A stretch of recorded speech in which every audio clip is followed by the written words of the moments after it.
Good afternoon, everyone. Thanks for joining us on our second quarter 2025 earnings call.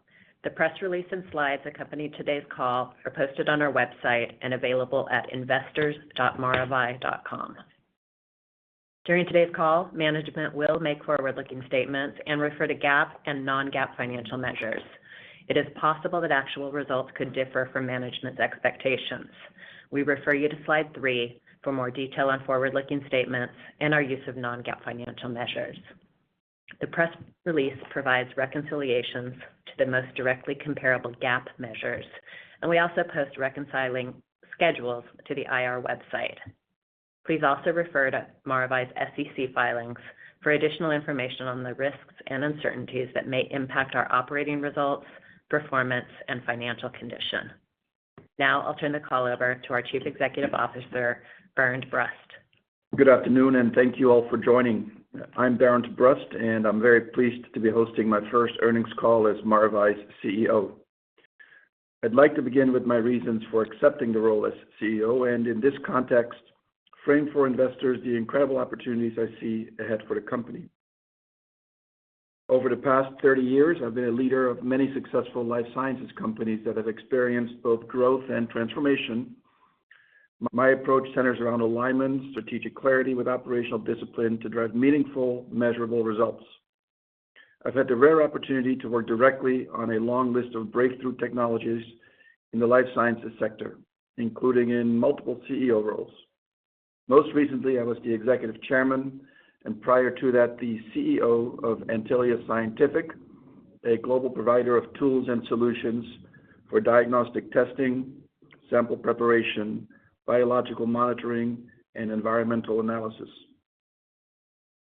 I've known Maravai as a technology leader that delivers meaningful innovation to market.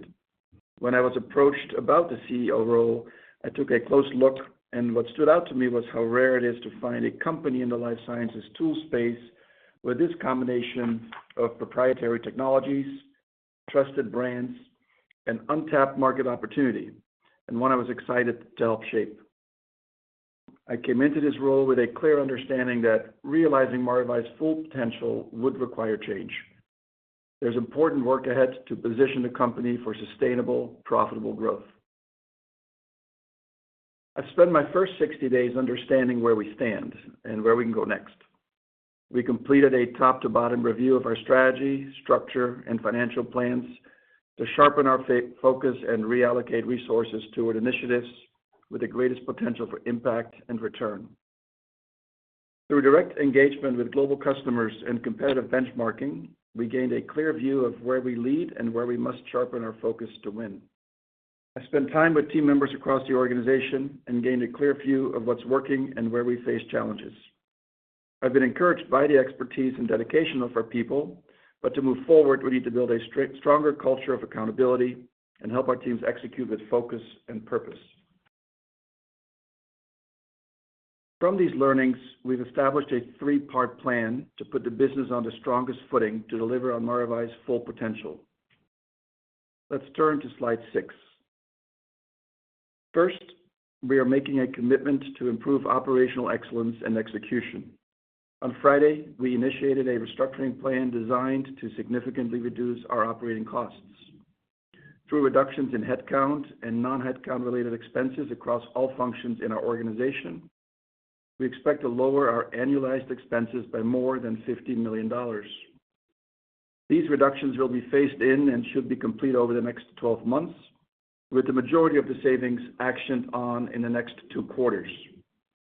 As part of the restructuring, we're evolving from a more complex structure with higher overhead to a streamlined, functional operating model. This includes consolidating executive roles and removing layers to accelerate decision-making, reduce duplication, and foster greater accountability and cross-functional collaboration. One key change is to provide centralized oversight for trialing R&D projects to ensure ongoing innovations are providing impactful value to our customers and the largest returns for Maravai. These decisions are never easy, especially when they affect valued colleagues. But the challenges Maravai has faced post-pandemic call for urgency and clarity in how we move forward. We're approaching this process with care and respect, focused on minimizing disruption to our customers and positioning the company for long-term profitability. I'm confident these organizational changes will strengthen the business. Raj will provide more details on these changes later in the call. Second, we are focused on strategic levers for long-term value creation, starting with revenue diversification and growth across each of our businesses. For biologics safety testing, or BST, this includes maintaining and building on our market leadership. We are investing in the development and launch of new analytical products tailored to the evolving needs of our biologics and cell and gene therapy customers. This investment not only supports our existing base of global biopharma customers, but also opens the doors to emerging players who require scalable and compliant testing solutions early in development through commercialization. We believe this business represents a highly valuable standalone platform. It has high penetration across monoclonal antibody-based products, recombinant vaccines, and all FDA and EMA-approved CAR T cell and gene therapies. With high contribution margins and a foundation of recurring demand, Cygnus is not only a core strength, it's a strategic asset. We recognize the standalone value this segment represents, and we're committed to ensuring that this value is more clearly appreciated by the market. While the nucleic acid production, or NAP business, navigates a period of macro and political headwinds, our BST segment provides visibility, diversification, margin stability, and capital allocation flexibility.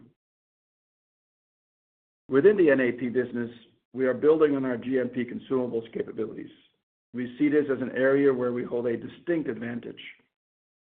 Our large-scale GMP capabilities are unmatched, and we are actively expanding our product portfolio to support future mRNA applications, particularly in therapeutic categories such as oncology, autoimmune conditions, and rare diseases. This is a vast, evolving market, and our ability to deliver reliable, high-quality, and scalable GMP products positions us as a key partner to our pharma, biotech, and CDMO customers. For our CDMO business, we continue to make strong progress supporting customers from preclinical through commercialization.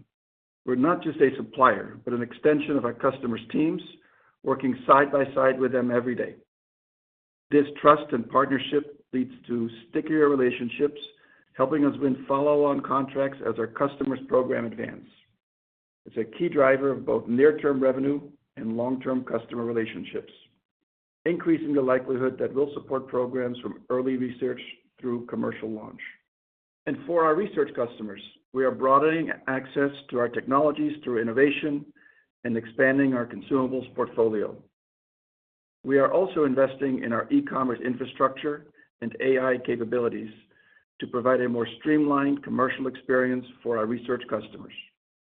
This month, we are launching a new version of the mRNA Builder, our online ordering tool for custom mRNA that allows customers to design, order, and build RNA using our products. This tool is the first of several planned upgrades to our e-commerce platform. These initiatives are central to our future growth and position us well for long-term success. Third, with these actions in place, we will get the benefit of the margin flow-through to return to sustainable, positive adjusted EBITDA and free cash flow by the second half of 2026. As a CEO, I have to make the tough calls that are in the long-term best interest for Maravai and our shareholders. We were structured for a much larger company than we are today, and these actions will align the business to our current reality and allow us to grow revenue and profitability from here. We have great science and technology, and I'm optimistic that we are going to have a great future.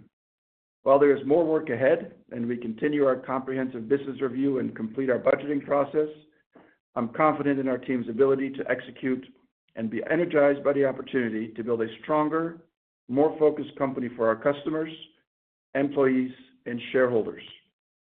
We have a clear plan and are moving quickly to return Maravai to growth and profitability.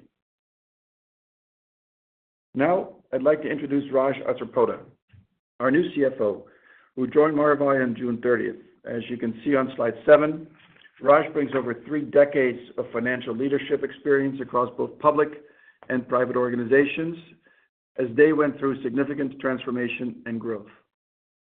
I have personally worked with Raj at General Electric, Life Technologies, and Antylia Scientific, and I value his leadership and financial stewardship as we continue building Maravai into a scalable, profitable, and free cash flow positive business. I will now hand the call over to Raj. Thank you, Baron. I'm incredibly excited to join Maravai and partner with you as we embark on the next chapter for the company. I firmly believe we can unlock the full potential of what this company can deliver to both its customers and stakeholders. It's clear to me that we have a world-class team and cutting-edge technology, and the opportunity ahead of us is truly unique.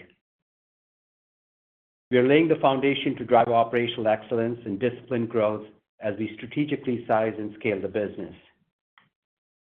Now let's turn to the Q2 financial results on slide 9. Revenue for the quarter was $47.4 million compared to $69.4 million in Q2 of 2024. Excluding revenue for high-volume CleanCap, base revenue was up 5% for Q2 versus 2024. The nucleic acid production, or NAP segment, had revenue of $31.1 million in Q2. The biologics safety testing segment, or BST revenue, was $16.3 million in the second quarter. I will discuss segment results a little later in the call. Revenues by customer type in Q2 were 28% biopharma, 30% life sciences and diagnostics, 8% academia, 7% CRO, CMO, CDMO, and 27% to distributors. Revenue by geography was 65% North America, 18% EMEA, 12% Asia Pacific excluding China, and 5% in China. Turning to slide 10, our GAAP net loss before non-controlling interest was $69.8 million for the second quarter of 2025. This compares to a GAAP net loss before non-controlling interest of $18.4 million for the comparable second quarter of 2024. Adjusted EBITDA, a non-GAAP measure, was a negative $10.4 million for Q2 2025 compared to a positive $13 million for Q2 2024. Moving to slide 11 and EPS. Basic and diluted EPS for the second quarter was a loss of 27 cents per share compared to a loss of 7 cents per share in the second quarter of 2024. Adjusted EPS in Q2 2025 was a loss of 8 cents compared to a loss of 1 cent in Q2 2024. Advancing to the balance sheet, cash flow, and other financial metrics on slide 12. We ended the quarter with $270 million in cash and $297 million in long-term debt. For Q2 2025, cash used in operations was $10.3 million. Depreciation and amortization was $13.2 million, and interest expense net of interest income was $3.8 million in the quarter. Stock-based compensation, a non-cash charge, was $6.8 million for the quarter. Next to slide 13 and the discussion of segment performance. The NAP segment had revenue of $31.1 million in Q2. Base NAP business, excluding high-volume CleanCap, was up 3% year over year, driven by demand for trialing GMP products. This was a sequential increase of $2.3 million from $28.7 million of base NAP revenue in Q1 of 2025, marking our second quarter of base revenue growth in NAP. Adjusted EBITDA for NAP was negative $7.3 million in Q2, highlighting the need for the cost reductions we have initiated. The BST revenue was $16.3 million in the second quarter, up 10% year over year. Adjusted EBITDA for BST was $10.9 million for an adjusted EBITDA margin of 67%. The strong year-over-year growth in BST business was driven by demand for host cell protein kits and quantification services and increasing adoption of MRVI viral clearance products. Corporate shared service expenses impacting adjusted EBITDA totaled $14 million in the second quarter. These services include centralized functions such as human resources, finance and accounting, legal, information technology, and the incremental expenses associated with being a public company. This is another large pocket of costs within the organization that we are significantly reducing with the cost actions announced today. Turning to slide 14, our strategic realignment and cost reduction initiatives are focused on improving how we operate by transitioning to a more consolidated and functional organizational structure. This approach reduces complexity, fewer layers, tighter team alignment, and enhances our ability to operate with greater focus, speed, and executional rigor. We anticipate more than $50 million in annualized savings, allocated approximately as follows: 45 to 50% from labor, 15 to 20% from facilities, 15 to 20% from CapEx reductions, and 15 to 20% from other productivity initiatives. Importantly, these actions are not expected to impact customer programs or revenue. We remain fully committed to delivering the high-quality products, service, and innovation our customers rely on. As Bernd noted, we expect the majority of these savings to be in motion by year-end, with the full impact realized in 2026. While these are difficult decisions, they're essential to restoring the company's financial health and enabling us to reinvest in targeted, purposeful growth going forward. In connection with these actions, we anticipate incurring restructuring charges of approximately $8 million to $9 million in the second half of 2025. These costs will primarily consist of employee severance, benefits, and other related expenses. I'd also like to take a moment to address our guidance philosophy for the balance of 2025. As a new leadership team, we are committed to providing guidance that reflects a high degree of confidence in our ability to deliver. Given that we are still in the midst of a comprehensive commercial deep dive, we have made the decision to withdraw our prior guidance range. We will look to reinstate guidance once we have completed a full business review and have a clear, data-driven outlook.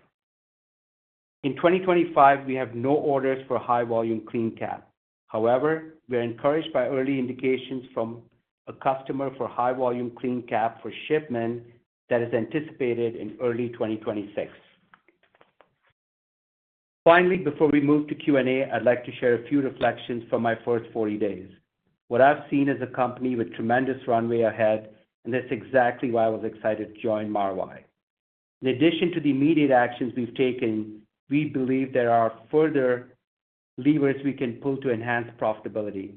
The finance team is working closely with our new functional leaders and the sales organization to identify and execute on these opportunities as part of a robust budgeting process.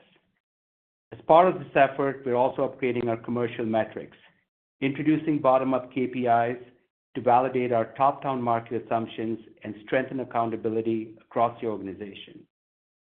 We'll provide more detail on this progress in our Q3 call. Additionally, I'm addressing some of the operational headwinds we've encountered in the past, particularly around the audit process, to ensure that areas within our control are managed with tighter execution and discipline. This includes onboarding a new controller and audit partner. I'm laser-focused on closing the year strong, and I'm confident we are on the right path. I'll now turn the call back to the operator to begin the Q&A session. Thank you. Ladies and gentlemen, at this time, if you do have any questions, please press star one on your telephone. You can always remove yourself from the queue if your question has been addressed by pressing star two. Additionally, we ask that you please limit yourself to one question and one follow-up. We'll go first this afternoon to Matt Stanton of Jefferies. Hey, thanks. Maybe just to go back to kind of the guidance philosophy. It sounds like you're still taking a closer look at the forecasting process. On one hand, you're pulling the 25 guide. At the same time, you're talking about cost actions and pointing to positive adjusted EBITDA and free cash flow in the back half of 26. So I guess, how should we think about, how you're feeling about the visibility, especially around the latter with the 26 targets? And then, just given we sit kind of midway through 3Q here, was there any thought to potentially shifting to some form of quarter to quarter guidance in the near term? Thank you. Hey, Matt, this is Bernd. Let me make a few comments on that, and then I'll see if Raj has anything to add to it. First and foremost, I think we've been on board now for less than a couple months here, and our primary focus has been getting costs under control in this business. It was just something that was an obvious issue we had. We had to deal with that. That meant some changes to the commercial organization. Add to that the announcements last week from Kennedy on some of the mRNA funding here. It's just important for us that we really get our arms around this and bring confidence back to the street on the numbers that we share. Are there any specific red flags that we see that say, well, guidance that's been given is not correct? That's not it at all. It's just us having the right amount of time to really get our arms around this. As far as running this company in a positive growth on a free cash and EBITDA point of view, regardless of where these revenue numbers sit, we're going to run that in a positive way. I think we've taken some great steps to take the right amount of cost out of this business. Last Friday, we took those first steps by reorganizing the organization. But one way or another, wherever revenue lands, if that means that there's additional things that have to happen, we'll take care of that, although we have no indication that needs to be done at this point. So I think this is just a result of us just needing a little bit more time. The interesting part of Maravai, it's a fairly lumpy business, unlike the traditional life sciences tools, and certainly even Maravai before COVID, very much a run rate business. If you look at the business today, average order sizes are materially greater than what a run rate business would be.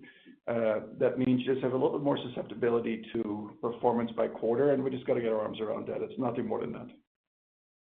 Raj, anything else? Yeah, I think I just kind of reemphasize that Bernd and I are both committed to operating the business with an expense profile that can achieve positive EBITDA, by the second half of 2026.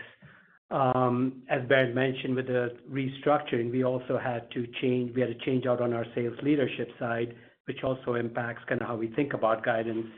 And then, Matt, your final question was around quarter-to-quarter guidance. We're not going to do that again until we have our arms around, the whole business. We're not going to provide that quarter-to-quarter guidance for now.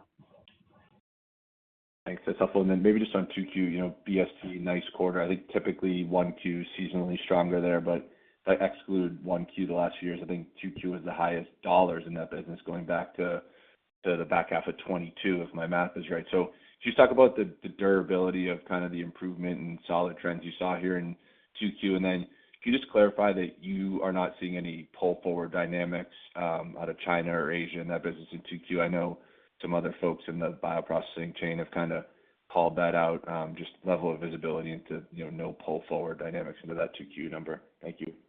Sure. I'll take that. So you're right. On the BST side, if you look at the different parts of the portfolio, so like on our wholesale protein kits, which is basically our gold standard, those kits grew by 7% in the quarter, which again demonstrates our position that customers are remaining loyal even in this market uncertainty. MRVI, that's been a great story. So that portfolio continues to grow at a super rapid rate. The adoption is really strong, and there's a lot of confidence in that product's performance. Likewise, on quantification services, it continues to grow. We've got many repeat customers there, and our focus on tactical programs to engage on new accounts is also starting to kind of work well. To your question around, pull forward, we did have a little bit of that in China, but nothing too material. So right now, I think as far as the Cygnus business goes, it's very healthy and showing a good growth rate. That said, though, I think 10% up is an incredible quarter. I don't think you model that in, right? I think this business should be a mid-single-digit top-line grower for the moment, and we'll continue to optimize this business as well. Yep. Appreciate it. Thank you. Thank you. We go next now to Matt Hewitt of Craig-Hallum. Good afternoon. Thanks for taking the questions. Maybe first up, regarding China, with kind of the easing that we're seeing between the U.S. and China, do you anticipate that could become a growth driver? Do you think that that's a region that could start to scale as we get into 26? Yeah, I think so. I guess in one word, the answer is yes. We would expect that to be a good kind of growth lever. Great. And then maybe a follow-up. Go ahead. I'm sorry. I think just in general, right, if you look at the global markets, not just for biosafety, but just the Maravai product lines, the U.S. is going to see some, obviously, retraction given the defocus on mRNA. I think you're going to see continued increase investments in the non-U.S. regions, and we're well positioned to take advantage of those. That includes China, but I think other non-U.S. regions as well. Excellent. And then maybe a follow-up question and a little bit different here, but regarding the CDMO business, how do the prospects or the potential for tariffs on imported drugs, how does that affect your business? Does that create incremental opportunity, and have you seen that in your pipeline, or is everyone kind of sitting on their hands waiting to see what's going to happen there? Thank you. I think it's more of the second at the moment. We haven't seen a whole lot move from there yet. Is there certainly an opportunity that, if tariffs really settle in on this and make it economically beneficial for some of the non-U.S. manufacturers to move production to the U.S., for sure discussions we've had, I don't think it's anything we've actively seen. But in the event that were to happen, our facility expansions that have happened here over the last years position us incredibly well to take advantage of that. That's great. Thank you. Thank you. Go next now to Subbu Nambi of Guggenheim Securities. Hey, guys. Thank you for taking my question. As you were reviewing different aspects of the business, were there things that you were positively surprised by? And then similarly, anything that you didn't anticipate would be very challenging but was challenging? Well, it's a good question. I think anytime you come into a new organization, as much diligence as you do, you will find surprises in the end. And I think if I reflect for myself here, and I'll let Raj maybe make some of his comments, I'll lead this off with, again, saying it's fairly early days. Quite surprised by the amount of expenditure that's happened in this organization. It was really scaled for an organization so much bigger than we are. And I think that was a much greater extent than we even anticipated. I mean, the numbers that we are taking out of this business, and we feel will have fairly limited impact, if any, on our day-to-day operations, kind of shows you how heavy this organization was layered. Certainly a big surprise there. I think on the positive front, I think if you look at the customer profile we are working with here, particularly in this sort of preclinical through phase 3, there's a ton of activity going on there. I mean, we talk a lot about COVID vaccines and the impact of capping and how that grew this business, and that's really at zero this year. But the fact that there is still so much activity going on with customers for that same portfolio, but again, primarily focused on oncology, autoimmune, rare disease kind of solutions, really positions the company incredibly well for, I think, where mRNA will go in the future. So that, I think, was an incredibly positive direction. And then you've heard us talk about our biosafety business in Cygnus. I think that organization has struggled a little bit in the past. You're starting to see that come around. There's some great innovation happening there. Certainly a great brand around the world. We talked Asia a little bit ago. I think there's huge upside in that region for this portfolio. So I think lots of good movement happening for the portfolio at large. We just now have to get to the part where those all come to fruition and we execute on those. Thank you for that, and thank you for the thoughtful response too.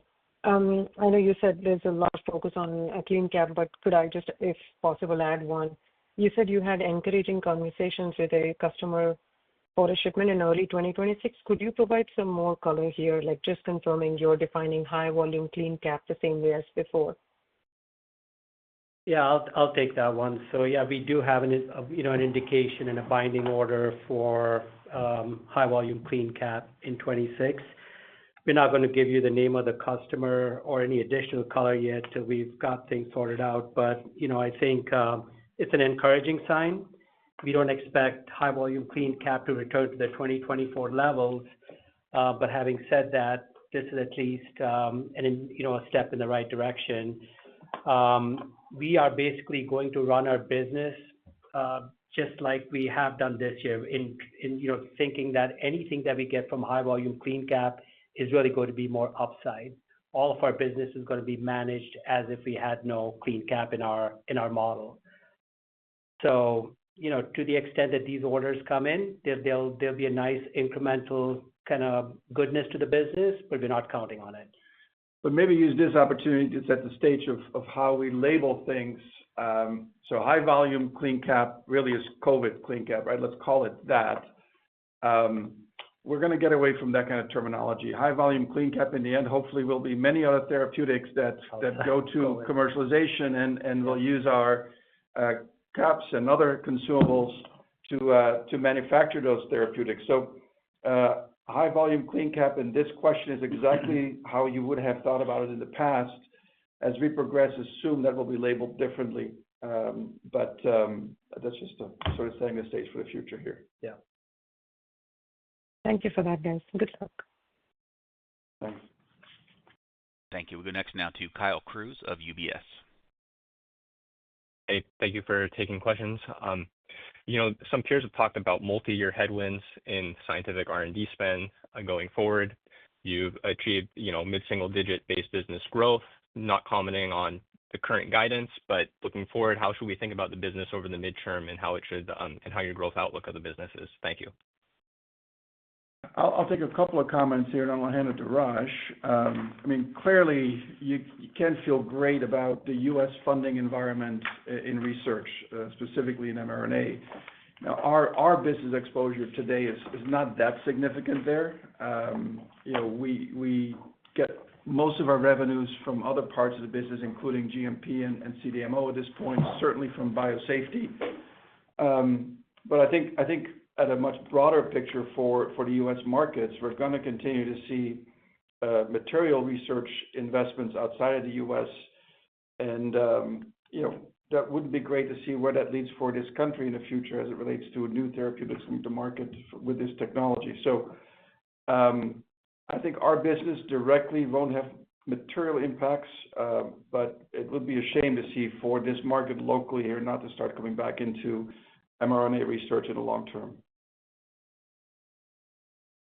Yeah, I think the only thing I'll add is, again, our Q2 base revenue growth was around 5%, and we are looking to accelerate that. Although, like Barry mentioned, there is variability quarter to quarter. But as we look at kind of what our peers are saying, the long-term growth of this business is mid-single to high single digits. Whether it's Danaher at 7 to 9%, we've heard Thermo citing market growth at about 6%, Sartorius at 8 to 12%, and Lonza at 8 to maybe 10%. So that's kind of where we see this business heading. Great, thank you. I think the key takeaway, guys, here is, when it relates to GMP and CDMO, I think the markets will continue to be healthy here. There's a lot of programs out there where we're involved with, and I think there's a high level of confidence that will help us out. I think our emphasis to continue to focus on some of the non-U.S. markets in research has become ever more important with the recent news that has happened.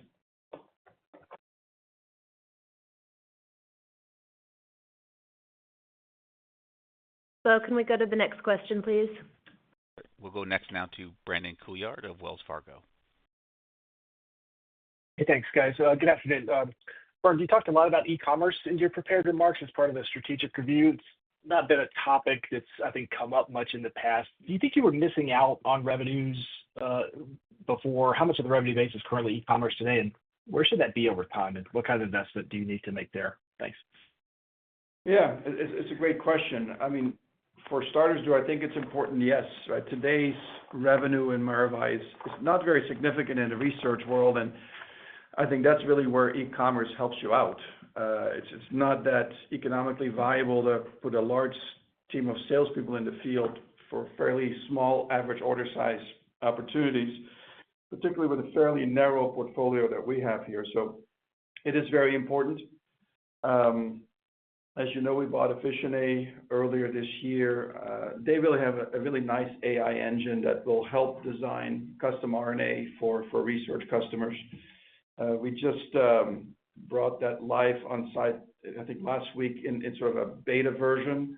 We expect that to go prime time later in the year, and that, I think, will be a big driver in the uptick of research consumables, specifically custom mRNA and associated consumables for the business. So critically, yes, at the moment, still a fairly small portion. In my personal background, I come out of sort of large life sciences tools companies with much higher number of order volumes a day, much broader portfolios. I think it's even more critical there than our world. But for us, I think creating this custom mRNA world in an e-commerce fashion without any really sales involvement will become very valuable in the long term for the business. And today, you asked a question, I don't have these numbers offhand, but do we have what the total revenue coming in from e-commerce is today? It's a fairly small percentage.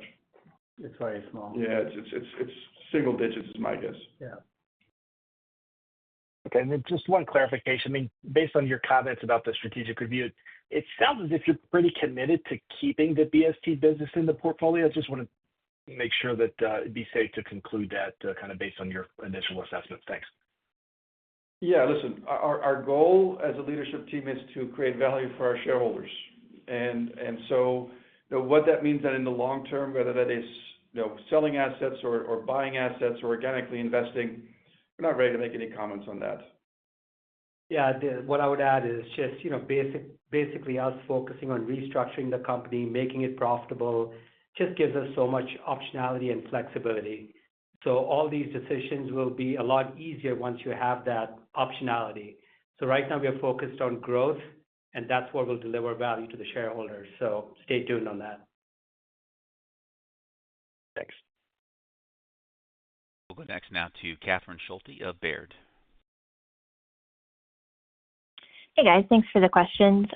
Maybe first, just understand the need to take a fresh look at forecasting and budgeting, but is there anything you can talk to about near-term trends? There have been so many policy headlines in mRNA and cell and gene therapy. It could just be helpful to hear, what you've been seeing in July and August and maybe how your customers are responding to some of those. Raj, I'd like to take a first stab at that. I think trends right now are fairly positive. We are, again, like I think we mentioned a little while ago, like some of the CDMO business is kind of lumpy. So we are, again, with new KPIs around trying to look at customer detail, regional details, price volume, all those KPIs and metrics are what we're kind of diving into. But overall, it's a reasonably positive trend that we're seeing. Yeah, and again, you got to keep in mind here, a lot of the news that's coming through on funding is heavily tied to research, right? And we just don't have a big exposure there during COVID. And we can debate right or wrong, but during the COVID years, this company was focusing purely on CleanCap business for COVID vaccine manufacturing. And a lot of the emphasis on that research was taken away during those years. We're rebuilding that up, and it's just not a big part of our base anymore. I think if we sat in a world where a lot of our revenue was tied to academic research, we probably would have a different position. But we haven't heard much from customers. There's been one or two customers that I think we've heard from that may have a little bit of a funding issue, but nothing material to the business. All right, great. And then you're taking steps to right-size the organization. If we look back at Maravai pre-COVID, the company had north of 40% EBITDA margins. There's obviously been a lot of capacity expansion, investment since then, plus some public company costs. But just as we think about longer term, is this still a business that can support those types of margins, or should we think about it as, structurally different today? Well, I think it's too early for us to answer that question. I mean, for starters, for sure, we'd like to think we can get this business back to volume and profitability where it should be. I think for us, step one is to get free cash flow positive direction in our business and EBITDA growth. So let's take that step first, and then we'll go from there. Sometimes, somebody asked me a question earlier here about some of the surprises of what I have seen coming in here in these first couple of months. And early sort of indication for me was, well, prior to COVID, there was a certain cost base, and that is materially higher today.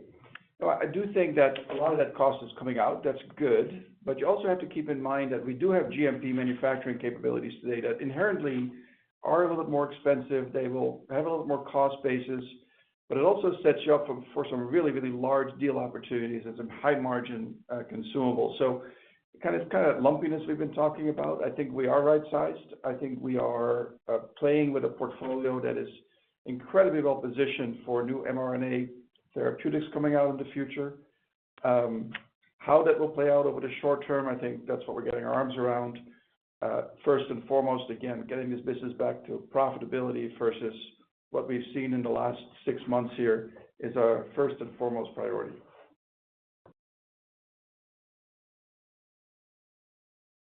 Thank you. We'll go next now to Doug Schenkel of Wolfe Research. Hi, this is Madeline Molman on for Doug. Regarding the risk, which is always a difficult decision and process, can you break down where the cuts were being made and also where you didn't make cuts? We just want to better understand how you're balancing cuts versus working to reinvigorate growth. And then building off of that, regarding the eliminating the CCO position, what does that mean for changes in commercial strategy? All right. Let me take a couple pieces here. Did you say Chief Technology Officer or Chief Commercial Officer? Chief Commercial Officer. Yeah. So on the, and I'm sorry, the first part of the question. I'll take that one.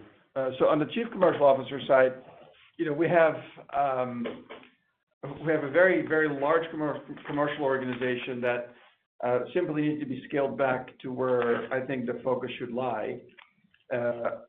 Given the number of larger opportunities that exist, having a very strong field sales organization is critical. So we have hired a new EVP of sales who will be responsible for selling all of our larger GMP manufactured products, CDMO products around the world. I think that is a specific skill set required. Secondarily, having a chief marketing officer who will take the lead in this e-commerce world that was brought up earlier becomes equally critical. I think those are two very, very different skill sets. A company our size, you just kind of need to separate that out and focus on those separately. So this is nothing more than just some organizational realignment, focus on sales for larger deals, focus on e-commerce for some of this research business, and executing on that. I will also say that's primarily tied to TriLink and not to our Cygnus business. I think the other question, the other part of your question was around where the reductions are coming from. So, if you think about the $50 million, there's, half of that is going to be 50% from G&A. You've got about 20 to 30% on kind of sales and marketing, and then about 10 to 20% from R&D. So, a little bit more color around, we've consolidated these executive roles, like Brent mentioned, removed layers in the organization, and centralized it to a functional alignment to improve kind of how we work and strengthen the company's financial health. So these actions basically will streamline our decision-making, kind of remove duplication of efforts that we've seen, and just foster greater accountability as we execute and kind of move forward. Does that answer your question? Yeah, great. That was really helpful. And then just one more regarding the high volume CleanCap order you think that might come in 2026. Do you need that order or other high volume CleanCap orders in 2026 to meet your goal of being EBITDA and free cash flow positive in H2 2026? No. I've made that clear. We are operating this business like we had no CleanCap, and anything that we get is going to be upside to what we're planning. Great. Thank you. We'll go next now to Matt Larew of William Blair. Good afternoon. Thanks for taking my question.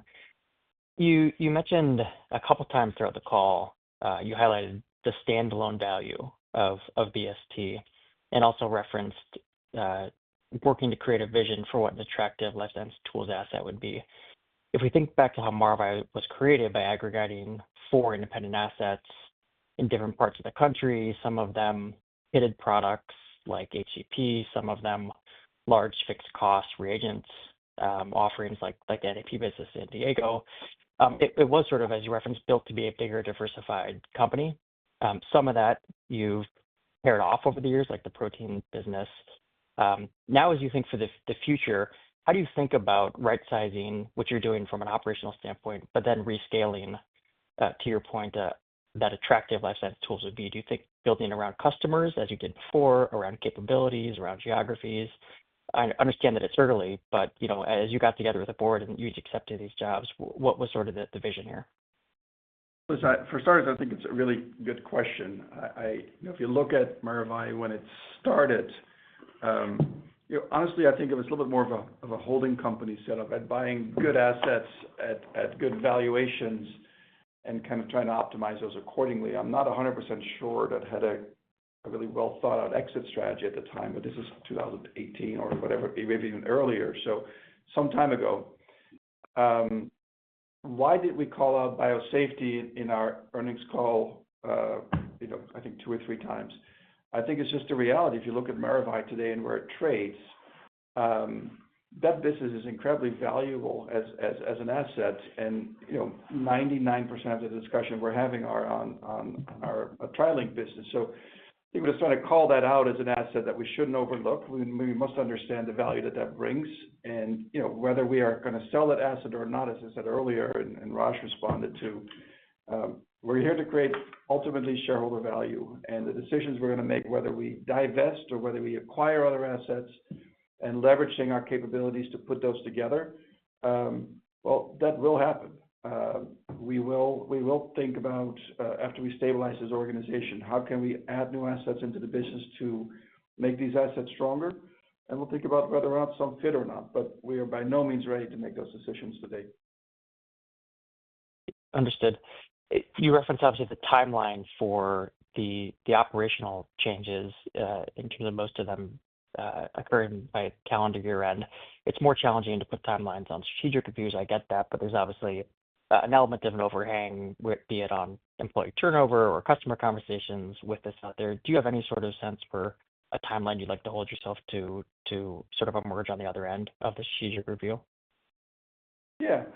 Well, for starters, I think we've been here for less than 2 months, and you've seen the massive overhaul we've done in a very quick period of time. So we are not a management team that sits on its hands very long and makes no decisions. So you can safely assume that as we put these first steps behind us in right-sizing the organization, to start thinking about and executing on what is the strategic plan moving forward beyond that will come rather sooner than later. Okay, thank you. We'll go next now to Dan Arias of Stifel. Afternoon, guys. Thank you. I was going to ask a question about M&A there, but I think you kind of covered that. So maybe I'll just ask one on the fixed cost base of the company. That's been a bit of an issue for margins at times when the top line view changes. Do you see it as possible that the company can come to better absorb deviations at the revenue line? Is that something that you think can evolve, or is it just sort of the nature of the business such that you're kind of beholden to the way fixed costs are set up for the company? I'll take a macro look at this. This may be something we need to have as a follow-up call to get exact numbers to you, but obviously this business has built a ton of infrastructure over the last years, and that does give you a bit of a hangover when your revenue materially changes. When we look at our cost savings, our old corporate offices in San Diego that have not been used now for some time, that leases up, I think, in September next year. So that'll fall away. We have some other facilities we're looking at potential other opportunities to work with. But right-sizing that part, although it's not the largest part of our restructuring, I think it's partially decided on in other areas we may think a little bit longer about. Somebody asked a minute ago about, are there potentially European or Asian pharmaceutical companies that need some U.S. footprint? We have some facility space here that we could use for that. So instead of actively getting out of that type of infrastructure, you want to breathe a little bit to see what happens in the next 6 months or so. But I think in general, we feel good about sizing the organization right with our infrastructure over the next 6 months. Yeah, which will give us more flexibility on gross margin for sure, and operating margin. Okay, thank you. We'll go next now to Matthew Parisi at KeyBanc Capital Markets. Hi, yes, this is Matt Parisi on for Paul Knight at KeyBanc. I was wondering if you could kind of go into more detail on the expanded CDMO enablement strategy that you mentioned in your press release regarding the new license and supply agreement for CleanCap with Thermo Fisher. Raj, I'm not sure what this question is. CDMO and licensing on CleanCap?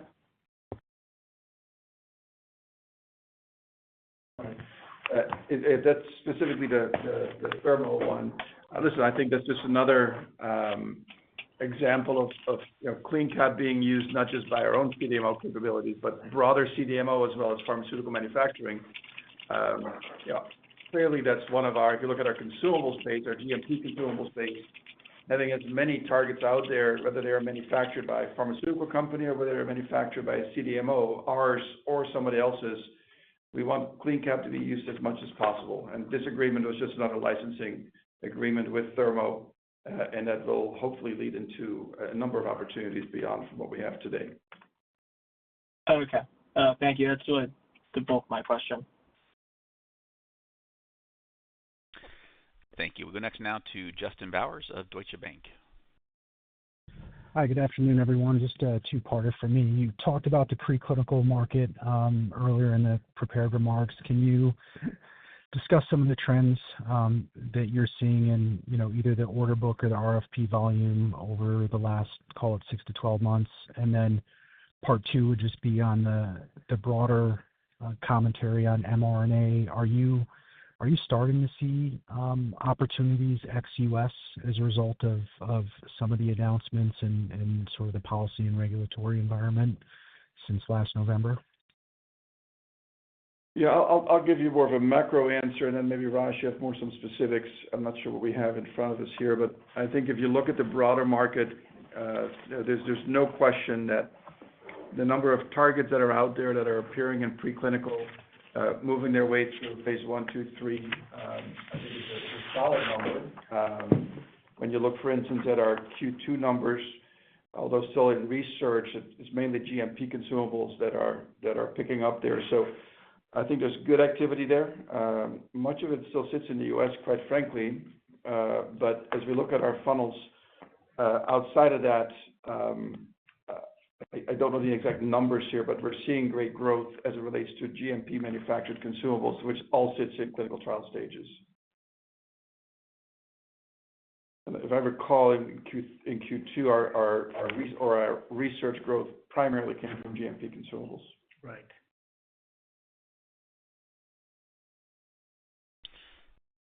Thank you. And gentlemen, it appears we have no further questions this afternoon. Mr. Brust, I'd like to turn things back to you, sir, for any closing comments.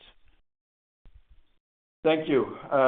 Again, thank you, everybody, for joining us today for my and Raj's first conference call since joining Maravai. As we outlined in the prepared remarks, there's much work to do, but we're well underway. Through organizational restructuring, cost reduction initiatives, we are focused on driving speed, accountability, and operational excellence across the portfolio to fundamentally transform our business model. These are structural wholesale changes to how Maravai operates, from headcount and organization design to cost-based and accountability. The unique value we offer in our portfolio of our brands provide our customers for the life-changing development of the next generation medicines and diagnostics is unmatched, and we will focus on areas where we see the highest returns to drive growth and diversify the business. I believe we can build a stronger, more focused company for long-term sustainable growth, beginning with a return to positive adjusted EBITDA and free cash flow in 2026. Thank you again for all your questions and your time and the interest in Maravai. Take care, everybody. Thank you, Mr. Brust. Again, ladies and gentlemen, that will conclude today's Maravai LifeSciences second quarter earnings call. Again, thanks so much for joining us, everyone. We wish you all a great evening. Goodbye.